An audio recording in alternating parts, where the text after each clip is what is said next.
Welcome back to Becky Amio Horse Training, and this is the first session that Seth was working with last call to streak. This is a weanling bay colt, and where we left off the last time, Seth had just gotten the halter on this colt, and he was opening up this catch pen panel and letting this colt come out. And so we see what happens next once he's got him caught. Now, I will tell you that I was not anticipating this at all. I did not have any idea in my mind that this was going to happen. And I guess Seth really didn't either. And I have to tell you what was going through my mind while this was all going on.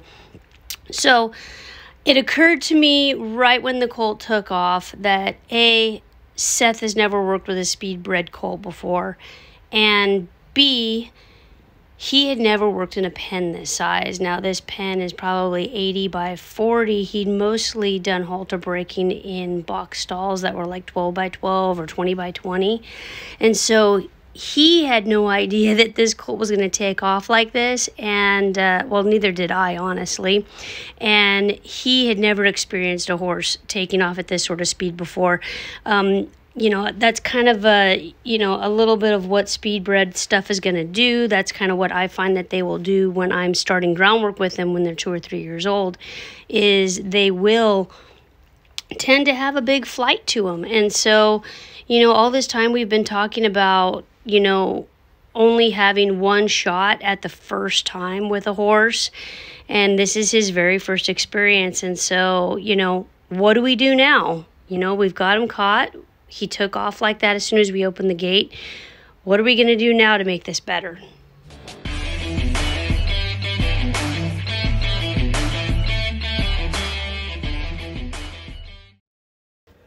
So here I am trying to process what just happened and thanking God that this colt didn't flip over and hit his head, because it is a very real thing that can happen during halter breaking.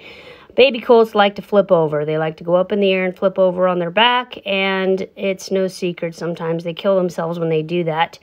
So thankfully this colt went down on his side. Thankfully Seth was able to handle the situation.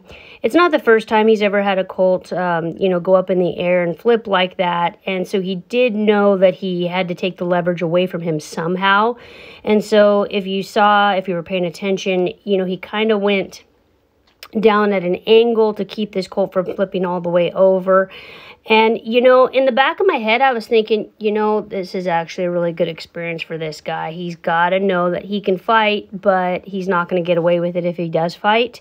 Not the most ideal, but and it's been my experience that the harder they fight, the faster they learn. And once they get it, they've got it. And the other thing that I thought in this situation is, trust Seth's process. And even though he has never halter broke a weanling when he's in a pen with other weanlings, just trust his process. And all he's looking for in this first day is for this colt to give to pressure, and he kind of wants him to move his shoulders a little bit. He wants him to take a step in one direction or the other. And this colt mostly wanted to just be with his friends. And if you see the big mare on the other side, that is not his mom, in case you were wondering. That's my good mare, JJ. She's just hanging out over there. But she is a source of security to them. And so we kind of see that this colt goes up in the air again, and Seth, uses leverage to help bring him back down to the ground. If you aren't prepared to handle situations like this or to follow it through for the entire length of time that it takes, then, maybe halter breaking isn't for you. But I will tell you that this entire process took a total of 45 minutes from beginning to end. That's why I broke up this video into 2 sessions. Now, I'm not going to make you sit here and through the next 35 minutes. I am going to show you the highlights of this session, but I did want to show you, kind of how it started and how we were able to fix it from there. Now, you can see Seth gets some slack in the line, and every single time the colt does give him a little bit of slack in that lead, he acknowledges him. but he stays incredibly focused. He's not, scrolling through his phone. You know what I mean? He's not on the phone talking to somebody trying to do this, and he's not jerking this colt around. He's just trying to get him to soften on the line and, give to pressure, and he's looking for him just to take a step towards him. He said, when it was all said and done, he told me that, this colt did take a little bit longer than what he's accustomed to, but it was also an entirely different situation and an entirely different setup. So I've skipped ahead about 8 minutes now, because for a while there, it was just kind of a standoff. The friends were moving around, and little bay colt was wanting to go with his buddies, but Seth just remained firm on the line. And what we'll see here as he tries to go back with his friends is Seth is just continuing to be that fence post. He's not giving on his end. And we'll see this horse start to give to pressure, and you see the loose and the slack in the line, and Seth changes direction. As soon as he gets slack, he releases on his end, and then he changes the side. Now, our other little weanlings, they're going to walk out of the way, and little bay colt is going to want to go with them, and he gets mad when he can't. And so Seth has to hold him down. So this is what they want to do. They want to jump. They want to pull away. They want to go up in the air these first initial times until they learn that that's not an option. So right here, Seth is, again, trying to ask him to change directions, put a little bit of slack in the line, take a step over, move his shoulders. This isn't much different than what we do when I'm on their back when I am teaching the emergency stop. You're never going to be able to just stop a horse from going forward by pulling straight back when they really want to go forward. Just like when you're leading, you're not going to be able to pull them forward when they don't want to go forward. I hope that makes sense there. So he has to get this colt to kind of break at the pull and loosen up in his shoulders and take steps with his shoulders at these angles. Just like when I do my emergency stop, I have to bend that horse's head around and make them break at the poll, break at the jaw, loosen up in their shoulders, and come around in that bend. So we'll watch Seth go back and forth with this colt, looking for teeny little bits of improvement, looking for teeny little opportunities to release the pressure on this colt. Now, something else I want to point out that I pointed out in the first part of this session is that we accidentally grabbed the halter that was too big for this guy, but here we are, we're in it now, and we're going to have to make do with what we've got. Next session, we will not use this same halter. I'll use my smaller version of this halter. This is my large weanling halter. I also have a small weanling halter that will fit this guy a whole lot better. So, keep that in mind when you tie these halters on these guys, because they're going to hit different pressure points, and that all makes a difference when you're halter breaking, is the pressure points that these halters are going to hit. This particular halter is a 3/16 stiff rope halter. It's going to have a teeny bit of bite to it. It also has a couple of nose knots on it, I think, if I remember correctly. I also have one that does not have nose knots on it. In the future, we will be using that halter instead.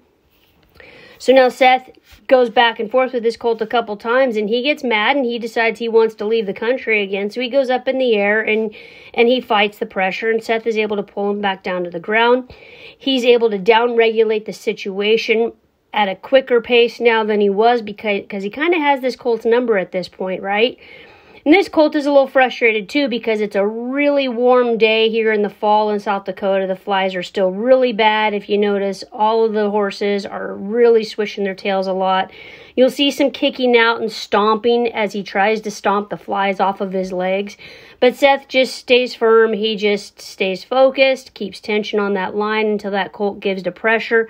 And as soon as he softens in the face, softens in the shoulder a little bit, and allows for slack in that line and gives to pressure, Seth will release. So I deleted a couple more minutes of standoff here, and we get this little result here. This colt takes a couple of steps, not necessarily the direction of Seth, but he does give a little bit to pressure there and takes those few steps. He had also kicked his hip over slightly too and took his hip away from Seth. I mean, what do they want to do when they want to leave the country. You know, they spin around and run. They turn their butt to their opponent because they're going to kick, double barrel, whatever, defend themselves, and they're going to leave the situation, right? So this colt took his hip away, and he walked parallel to Seth. I mean, we'll give him that. We'll give him that he did give to pressure slightly.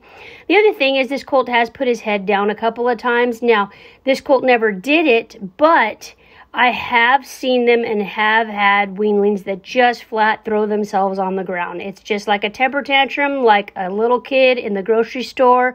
When they don't get their toy or they don't get their way, they just throw themselves on the ground because that's their answer. This colt never did that throughout the whole entire time, but it did concern me a little bit when he put his head to the ground a couple of times, like he was looking for a way out. This whole time, he's looking for a way out, looking how to get out of this situation. So Seth has to move these little colts out of the way, and we see this little bay colt isn't nearly as ambitious to follow his friends like he was in the past, just 20 minutes ago. Now we see a slight little change in the shoulders as he leans Seth's direction, takes a slight step that direction. But in the same breath, we're going to see this colt change directions in a hurry and cock his hip in the direction of Seth. It'll come really fast here, and that's how quickly it can change in a heartbeat, just like that. That's how quick they are. We go from emotionally okay with our situation to I'm getting the heck out of here. And this is what we need to see in all of our horses, is how quickly they can change and change their mind when emotionally and mentally they're still not okay with the situation. Now we're starting to get some really good back and forth movement on this line. This colt's really wanting to bring his shoulders around a little bit more for Seth. He's giving the pressure a little bit better. He's a little less reactive. And I apologize, this video is getting a little bit long here, and if you stayed with us to this point, I thank you. But I really wanted to show you guys how long it takes and how we got the progress that we got with this colt, because this colt flips a switch in his next few sessions and really changes a lot. But I wanted to show you guys, you know, how that change happened, how consistent and focused we had to be on this colt to get him to that point. We see him cock a leg there. You know, that's one sign that he's starting to get okay with this situation. We're seeing less resistance. We're seeing a little more slack in this line. Seth is starting to get some response from this guy. He's starting to get a couple of those steps that he was looking for. Again, his only goal this entire time was to get him to move those shoulders and take a step one direction and the other. Seth is real calm and quiet. At no point does he jerk on this colt. At no point is he railing on him or really, you know, pulling hard on that line. He's just being a fence post. He's just being a source of resistance, and that colt has to give to it in order to get his release. So this colt has to look for his own release and find his own comfort zone in this situation. And we see the line go soft several times in this series right here. So now Seth choked up a little bit on his lead. You can tell he's got quite a shorter distance between him and this colt, and he tries to interact with him. He puts his hand out, and the colt actually does reach out to sniff and touch his hand. He's gotten a whole lot softer. Seth is using this opportunity to get up closer to him and move back and forth, because if you guys think about it, at some point he's going to have to get up to this colt and take this halter off of him. So he's got to start working towards that next goal in this whole session here. He can't just turn this colt loose with a halter and lead rope on him with these other two weanlings in the pen with him. It just wouldn't be safe. So he's going to go back and forth with him a little bit. And look at how much softer he's gotten. He's responding to that pressure a lot more. He reaches out to interact with the colt again.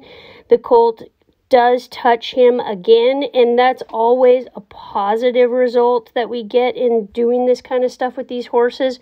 We're looking for them to interact with us, not just us forcing it upon them. Every interaction that Seth has with this colt, he always backs out of there pretty quickly and releases the pressure, takes it off the colt immediately. We get a few more steps out of this colt. He kind of wants to leave again, but he keeps that rope pretty soft in between him and Seth. Seth uses the momentum of this filly walking around them to his advantage. He's starting to figure out how to use these other colts to help him out, getting this colt softer on the line. And, we get a little bit more movement out of him. We're able to teach him when to stop, when we put pressure on the rope, and also how to give to that pressure to leave his friends. So all of this is really, really good stuff this colt's learning right now. Okay, now we're really starting to get somewhere. We see a series of really good back and forth movement with Seth and this colt. A lot of good steps his direction. And he just keeps going back and forth, getting little tiny steps both directions. Not a lot of pulling on him. Every once in a while, he chokes up a little bit tighter on this rope. Look, we see the slack in the rope as it gets looser when this colt gives to pressure, moves away from his friends, closer to Seth, and he's accepting his situation. He's getting a lot more emotionally and mentally confident. He's, physically not resisting like he was. Again, this entire video was 45 minutes long. So I've deleted quite a bit of scenes of a lot of just standoffs, if you will, of where Seth was just waiting for this colt to give to pressure. Now we're starting to really see it. This is actually about 35 minutes into the video and into the session. And Seth tries to interact with this colt. We see his head go up. That is a sign that, he's not comfortable with the situation. Again, anytime that head goes up in the air like that. Seth doesn't retreat nearly as fast as he did before because, again, we got to get this halter and lead rope off this sucker, right? Remember? We got to be able to get up to him. We got to get that halter off. And so Seth, now he gets out of there. He starts to move, and then we have something tragic happen. The other colts in the pen interfere with the lead. Thankfully, Seth is working with about a 12-foot lead on him, and I would recommend even working with like a 15-foot lead rope on these guys because you just really never know what's going to happen, like in this case. But tragedy averted. He was able to pick it up. We've reached a point in the session where the colt's pretty comfortable with Seth just being there in the same pen with him, and he's okay with the whole situation. The other colts didn't scatter and leave. Didn't cause this colt to get too upset. Thankfully, the other colts are already halter broke and they're pretty comfortable with human contact. But now we're starting over again with giving to some of this pressure and getting back up next to him again. Seth goes back to moving these shoulders again. We're getting some really soft movements. He's starting to choke up even more on this lead because we got to get up to him, get him unhaltered, and turn him loose for the day. Seth is starting to talk to him quite a bit too, and giving him a verbal cue that, hey, it's okay. He's starting to pet him on his forehead, just like I would when I approach this colt after Seth is gone. When I go to start doing groundwork with him, I am always going to approach their head, rub them on their face. They have to be okay with being rubbed on their face, and they have to know that when the person is going up to them, and they're not going to get beat. They're not going to get smacked in the face. The face is sacred, so we always want to go to the face and pet and rub on it and make it a good experience. So Seth is just trying to get closer and closer and closer to this colt and start rubbing around his jaw. And right now it's just one hand, but eventually he's going to have to use two hands to be able to untie this halter and get it undone on his face, because the session is, the part where he needed to teach this colt to learn to give to pressure and move his shoulders back and forth and take that step, that's essentially over with. Now we're working on, getting up to him, getting close to him, having this horse be okay and at ease with us being up next to him and touching him in a really, intimate place on his body. We still see a little bit of resistance in this colt as Seth tries to go up by that ear to take the halter off. We see him pull back away. Seth just goes with him. He goes back to rubbing his face. He goes back to doing what the colt was initially comfortable with one step prior. When in doubt, always back away a step. Go back to what they know and what they're comfortable with, to help them gain their confidence back with you touching them or doing whatever you're doing or asking of them. He's going to go back to asking this colt to take a step towards him again and go back and forth and ask for those shoulders to move again before he goes back to petting his head again. Again, he's doing a lot of talking to this colt. He's doing a lot of rubbing on him in the places that this colt is accepting of this. So one of the reasons Seth is handling this colt's ears and the top of his head so much is because this halter had stretched out and it was really too big for this colt. He's able to slip it off right over his ears. So you guys, I really appreciate you watching. If you made it this far, stick around for the second session of halter breaking, a last call to streak. And I will add in the description box the links to this colt's first 2 videos, part 1 and his final video where we show our end result. Thanks for watching. Have a great day.